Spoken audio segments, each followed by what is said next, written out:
My humble pranams at the lotus feet of Swamiji, and sincere thanks to Swamiji and Vishnu Mohan Foundation for giving me this opportunity to give a keynote address on one of the, to my understanding, one of the most, I would say, important personality in our scriptures. Some would disagree that Lord Krishna is also there, but as I move along, maybe we'll be able to address the fact as to why I say that he is the most important part.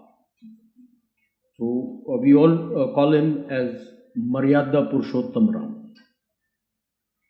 And he's come into prominence and national psyche today. Why? It all began with the inauguration, Pran Pratishtha, I won't say inauguration, of the Ram Janmabhoomi temple on 22nd January. And that discussion has just gone through the roof. Are you people, can you see at the back? Can you read it, please? Yeah, okay. Some people think about it as a religious event. Is it a religious event? What we need to realize is that we don't follow any one path or a book or a scripture or any single commentary of teachings. We follow the dictum Ekam Sat Vipra Bahuda Vadanti. There is only one supreme consciousness, and people call that supreme consciousness by different names, and they follow different paths. Then the other chatter which had come up was that this could become the third religious pole. In the sense, there is the Vatican for the Christians, there is Mecca for the Muslims, and so this becomes a religious pole for the Hindus. I don't agree with that, because in their sense of monotheism, we are polytheist. We have multiple gods, each to his own, because ours is not in the typical word as what the West and the rest call religion. Sanatana Dharma is a way of life. In our scriptures, there is nothing called Hinduism. This is a foreign word which has been given to us. Or Hindu, meaning all those who live east of the river Indus. That is not our concept. We call ourselves Bharatiyas. We live in Bharat. And we have a way of life. There is no single book or a religion or a code that we follow. That is why all the ancient civilizations, whether it be Babylonian, Mesopotamia, whether it be Zoroastrian, have all collapsed. Because you take away that one person, one book and one path, it collapses. Whereas we have multiple paths, that's how you have survived for thousands and thousands of years. So, is it a political event? There's a lot of political color being given to this. No, to the extent that there is a gradual revival for the term Bharat and us as Bharatiyas, yes. This land has always been known as Bharat. Bha-ra-ta. Bhava, raga, tal. That is the rhythm of the divine. That is what Bharat land is. Some people, like I said, we look upon these scriptures as stories, and they've looked at Shakuntala's son, Bharat, and say the name came from there. Sorry, he was named after the land, not the other way around. That is why our ancient sages and all say that this land is the sacred land of Yoga Bhumi, not Bhoga Bhumi, because it is the land of the rhythm of the divine. So, after, you could say, about 8 centuries, because we went from Bharat to becoming Hindustan once the rule of the Muslims came here. From there we were renamed as India once the Britishers came here. Now you are seeing a gradual shift back to being calling ourselves as Bharat and Bharatiyas. When you use the term Bharatiya, there is no religious connotation to it. Like earlier, the term Hindu also was everyone who was living east of the river Indus. There was no religious connotation to it. You could be following any religion, any path. So Bharatiya and Bharatiyata implies that you could follow any religion, you could follow any path. So when we go back to being Bharat, we don't need to be looking at the word secularism, because the Bharat word and Bharatiyata itself connotes secularism, because anything and everything is acceptable to you. You're welcome. So having seen that, in this context, let us comprehend why the avatar had to come. And he was termed as Maryada Purushottam. So people know that we had two Ramas. One was the Bhargava Rama and the other was Ramachandra, who followed him immediately. Two of them. So when we look at a Yuga cycle, Satyuga 100% good, then declines to 75% in Treta or Krita Yuga, then declines to 50% in Dwapar, and this Kali Yuga is 25%. So just look at the people from Satyuga coming into Treta, and suddenly from all good you find 25% have become bad. So you suddenly see the rise of the Rakshasas who come onto Bhulok, and there was the rise in arrogance of the Kshatriyas, who were the rulers. Kartavir Arjun is often spoken about. What happened to the Rajgurus? Did they also become arrogant? The Rajguru were the people who would guide the king on the correct path. What was the correct path? Later in my talk, I will explain and expound on that. A lot of people misconstrue the Rajguru with the Rajpurohit. Rajpurohit is the one who was responsible for the rites and rituals. The Rajguru would oversee that he is doing correctly, but he was there to teach and guide the people, guide the kings. If he had ministers, guide the ministers on the correct path to follow, for the betterment of the people at large.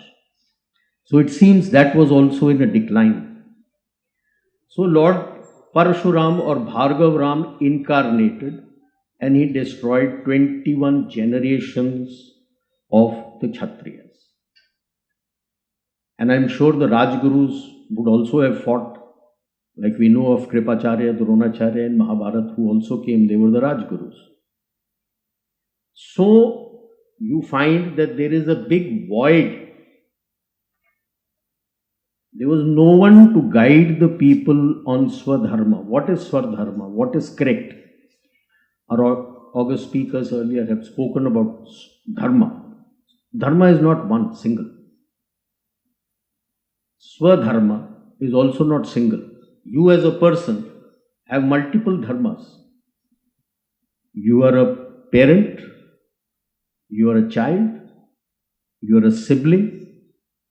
You also are part of work where you're working. You're also a part of the society.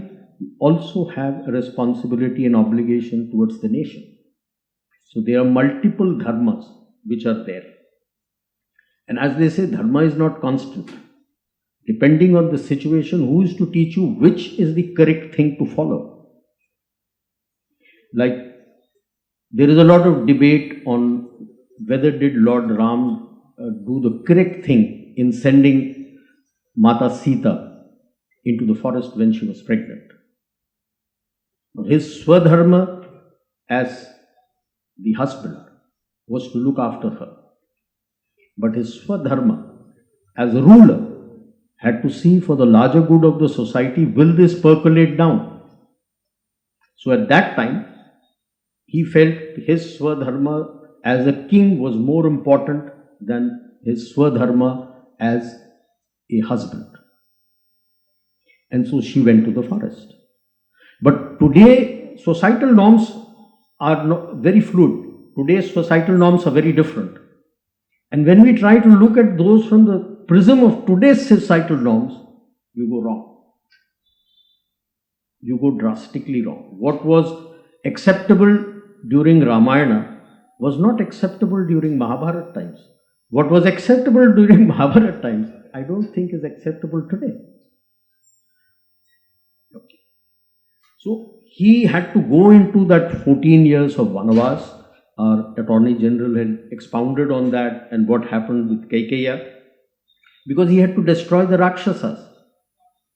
Arrogant kings had already been destroyed in the previous incarnation, so he had to come to destroy the Rakshasas and the overlord of all the Rakshasas, Ravana, and re-establish Sanatan Dharma. Like Lord Krishna had said in the Gita also, Yada yada he dharmasya glanir bhavati bharata abhyutthanam adharmasya tadatmanam shrajamyaham paritranaya sadhunam vinashaya dushkatam sambhavami yuge yuge. So he will come every time whenever this happens, that to re-establish Sanatan Dharma. It is not to restart a new religion. Sorry. That is why I personally do not accept Lord Buddha as an incarnation of Vishnu. No, because he started a new religion. It is Sanatan Dharma. And I, for myself, as my personal, for all the studies that I have done, accept Lord Hayagriva as an avatar of Vishnu because he saved the Vedas. And if the Vedas were not there, you wouldn't have had Sanatan Dharma. I am sure that Lord Buddha was brought into our literature at a time when Buddhism was prevalent on this land, widely prevalent on this land. What we need to understand is that the Attorney General had spoken about Ramayana. I would stretch my neck out and say the Ram Rajya that he established would have spread over much of Asia. I have listed 17 countries. Each has their own version of Ramayana. And most of these countries celebrate their New Year around when we celebrate our New Year. For example, Thailand, it's called Songkarn, and they are very clear that it is a derivative from the Sanskrit word Sankranti.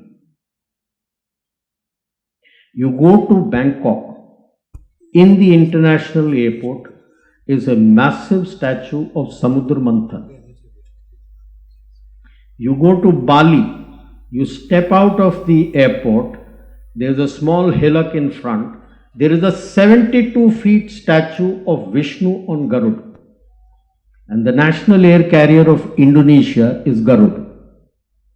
When the previous president Joko was asked openly as to why he is following these Hindu symbols, he said, we may have become Muslims today, but we should never forget where we came from.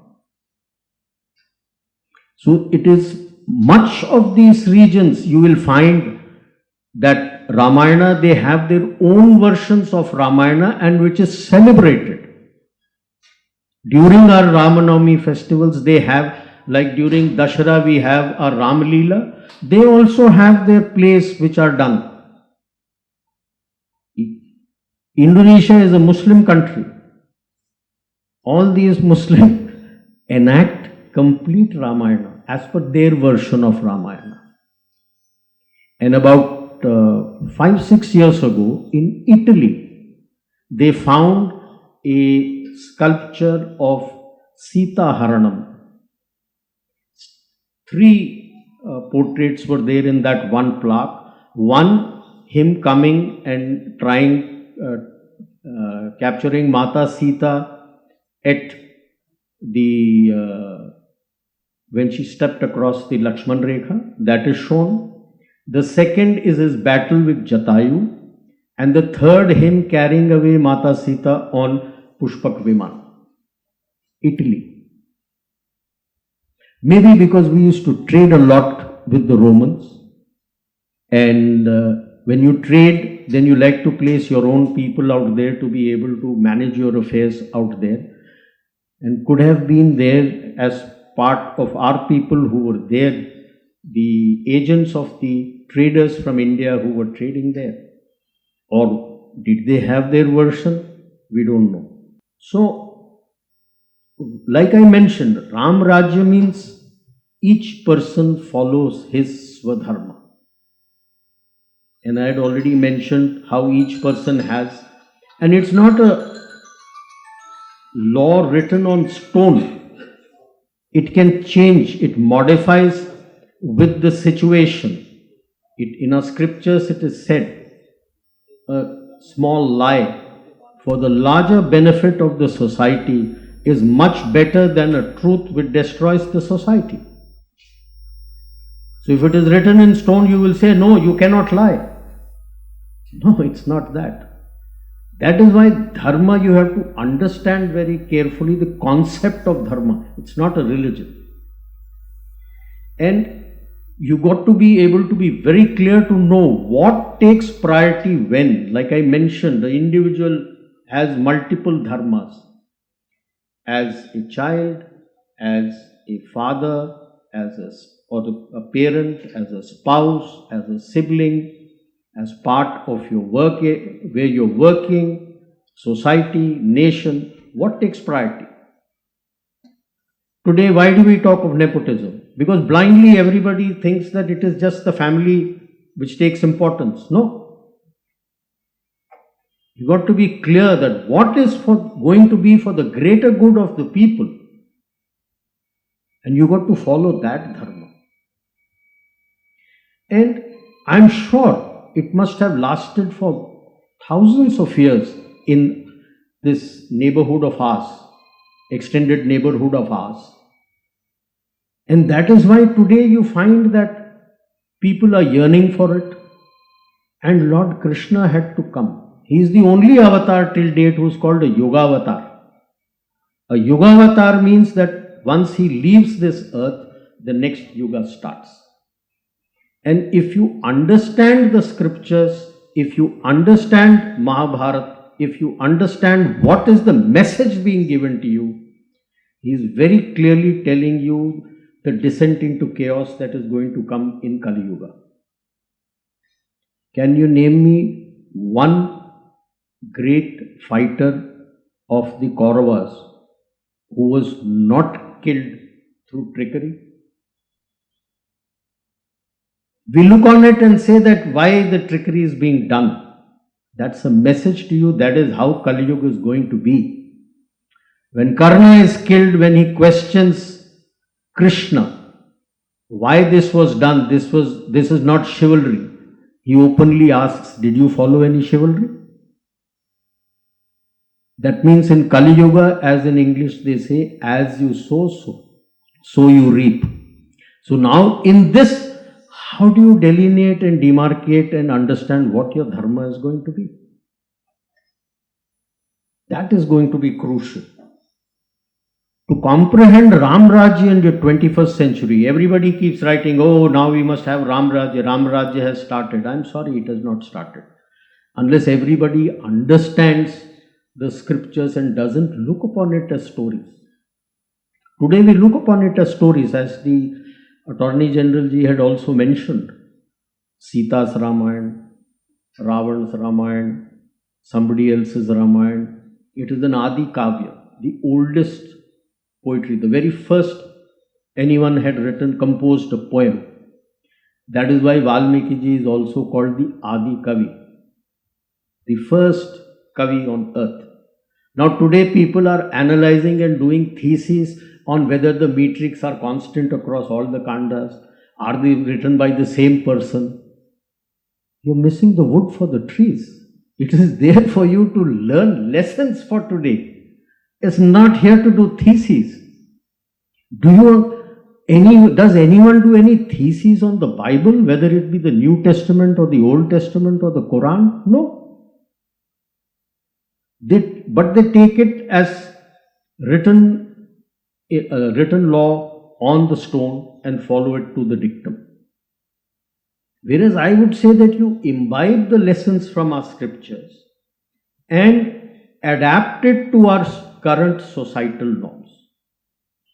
See, do you need to modify any societal norm which may be vitiating the atmosphere? It doesn't happen overnight. It takes generational shifts for a societal norm to shift. If you start now, then you will reach there. As many of our sages have said, start early, drive slowly, reach safely. It is not for driving cars on the streets, it's for your life.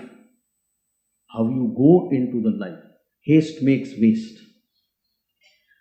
What we witness today is something similar what people would have thought about when Kriti Yuga started. Only thing is multiple times more. That was 25%, now here it is 75%, descending into the bag. And that is why is the yearning back, I would say, when we read commentaries on Ram Rajya has come, let us go for Ram Rajya, this, that. It is yearning for this, and you find a growing acceptance of this even in the West. Some of the people are converting to our Sanatan Dharma. But again a warning, don't blindly apply. You can't blindly apply because the societal norms have become different. So you need to learn, adjust, modify, debate. As Swamiji had mentioned, Lord Rama also talking of the Charakas, they are also part of the society. And today your society is very disparate. You need to have unity in diversity, only then you can move forward securely. So you need that debate, educated debate. Then start applying. So like I had said earlier that I don't look upon it as religious, I look upon it as a radicalization. We find divisive forces, brutal wars, we are already witness to that, attacks on innocent civilians. These are becoming more common and the norm in Kali Yuga. Digitalization and interdependency, when it was being brought in, was said that it would be for the greater good of the people, but we find it is for the greater implementation of above. So can we harness this moment because it has suddenly brought Maryada Purushottam Ram into the lamplight, and use this as, to coin a phrase, a Westphalian moment to gradually push back against this radicalization, the divisive forces. How can we do that? Like I had mentioned earlier, that it has a large footprint in most of Asia. You have Central Asia, South Asia, Southeast Asia, Far East. Can we link it as a cultural tourism? As you gradually link in as a cultural tourism, please remember when the inaugural Prana Pratishtha took place, the soil, some portion of the soil was brought from Bangkok, from where the palaces, the location of the palace is called in their language Ayodhya, Ayutha, and the king is King Rama the 10th. All kings are named Rama in Thailand. And they have two rivers there, Chao Phraya and Mekong. The waters were bought from there for the foundation. There were reps from 51 countries who had attended that. So you can use it as a cultural tourism to link yourself culturally. This would be, I would say, come under as a geopolitician, it is called smart power. While the cultural connect is used as a soft power, but when you use it with your cultural tourism and linking people, you can use it as a smart power, because then the feeling of oneness starts coming in, that we are all part of the similar culture, similar society. And that gradually starts enabling the moderates in the region, strengthening them, and pushes back the divisive forces. This is a gradual effort that needs to be done. then we need to strengthen our own Bharatiyata. We have started using the word, the central has started using the word Bharat. We need to bring in Bharatiya, not Hindutva. No. Hindutva is divisive in the sense that I am separate, you are separate. Bharatiyata is we are all part of this land. Whoever contributes for the development of the nation, your Bharat, is a Bharatiya. We need to modify the tenets which we read from our scriptures into today's, adapted to today's societal norms. You have to use it smartly, and I'm sorry, the slides have gone, I think the laptop has gone low. When you gradually get the connect, then you join together in a multilateral umbrella, and that brings in what is called the security and growth for all in the region. There is stability within the region. Once that happens, then others would also like to join in a similar sort of a concept, so that there is peace and stability. That was what the Treaty of Westphalia in 1648 was to do. It didn't. Okay. To do all that, to be able to do all that, to be able to understand what the scriptures are saying, everybody, not just reading somebody else's commentary, because that is his perception of what he has written. Sanskrit has to be your national language. You get only two languages, Sanskrit and your mother tongue. In the age of digitalization and connect everywhere, in your education system, it can easily be incorporated. For mother tongue, even if my child is studying in Assam somewhere, digital connectivity can learn the mother tongue. And only in your junior school, get them to a foreign language, because English is the language in which we are speaking today. I am talking today is not our language. It's a foreign language. Why should we speak foreign language? We should speak, in your areas, you should speak your own mother tongue, and national language is Sanskrit, which is the connecting language. Full stop. Anyone else who wants to come to our country and work with us, he learns Sanskrit. Look at the Chinese. Mandarin is the national language. English is the foreign language. All these Western and US people who want to go and work there and trade with them, they learn Mandarin. It's not the other way around.